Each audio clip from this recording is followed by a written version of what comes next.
उत्तर प्रदेश में 2027 के विधानसभा चुनाव भले ही अभी 2 साल दूर हो, लेकिन सियासी गहमागहमी पहले से ही तेज हो गई है। जहां एक और प्रमुख दल अपनी रणनीति और संगठन की मजबूती पर काम कर रहे हैं, वहीं सहयोगी दल भी अपने सियासी पत्ते खोलने में लगे हुए हैं। इसी कड़ी में योगी सरकार में मंत्री और निषाद पार्टी के मुखिया संजय निषाद के हालिया बयान ने राजनीतिक हलचल बढ़ा दी है। संजय निषाद बीते वर्ष से संविधान यात्रा निकाल रहे हैं, जो सहारनपुर से लेकर सोनभद्र तक की यात्रा को कवर कर चुकी है।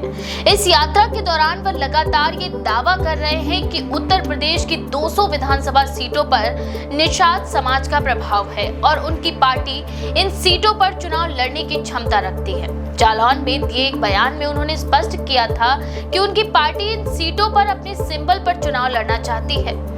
भाजपा के साथ उनके संबंधों में खिंचाव के संकेत इस बात से भी मिलते हैं कि उन्होंने भाजपा को कई बार ये सलाह दी है कि वह विभीषणों यानी अन्य दलों से आए नेताओं से दूरी बनाए रखें। संजय निषाद की ये बात भाजपा में भीतर खाने चल रही अंतर्कलह और समर्पित कार्यकर्ताओं के बीच असंतोष की ओर भी इशारा करती है। संजय निषाद अपनी यात्रा में लगातार ये दोहराते आए हैं कि निषाद समाज को उनका राजनीतिक प्रतिनिधित्व और सम्मान मिलना चाहिए, जो वह भाजपा के साथ गठबंधन के तहत अपेक्षित कर रहे हैं। गौरतलब है कि संजय निषाद की पार्टी के समय राज्य विधानसभा में 5 विधायक हैं। बावजूद इसके वह बार बार ये संकेत दे रहे हैं कि उनकी पार्टी अपने बूते लड़ने का मानता रखती है।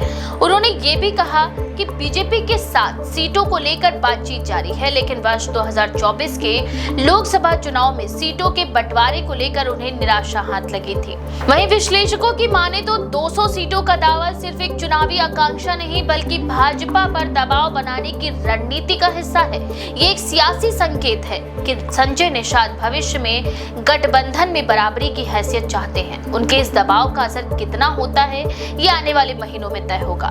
वहीं दूसरी तरफ भाजपा अपने स्तर पर 2022 में चुने गए विधायकों का प्रदर्शन ऑडिट कर रही है और कमजोर क्षेत्रों में बदलाव की तैयारी भी कर रही है। साथ ही साथ समाजवादी पार्टी और कांग्रेस ने भी जमीन पर सक्रियता बढ़ा दी है, जबकि बहुजन समाज पार्टी में आकाश आनंद की वापसी के बाद नए समीकरण बनते नजर आ रहे हैं। निषाद पार्टी की ये स्थिति भारतीय राजनीति में उन क्षेत्रीय सहयोगियों की याद दिलाती है, जो लंबे समय तक राष्ट्रीय दलों के साए में रहते हुए समय समय पर अपनी हैसियत को लेकर टकराव मोल लेते हैं। ये स्पष्ट है कि 2027 का चुनाव भाजपा के लिए केवल सपा या कांग्रेस से लड़ाई नहीं, बल्कि अपने सहयोगियों को संतुष्ट रखने की चुनौती भी होगा। अभी देखना दिलचस्प होगा कि भाजपा संजय निषाद की बातों को कितनी गंभीरता से लेती है और क्या वह आगामी चुनाव से पहले किसी समायोजन या मनोबल की ओर बढ़ती है,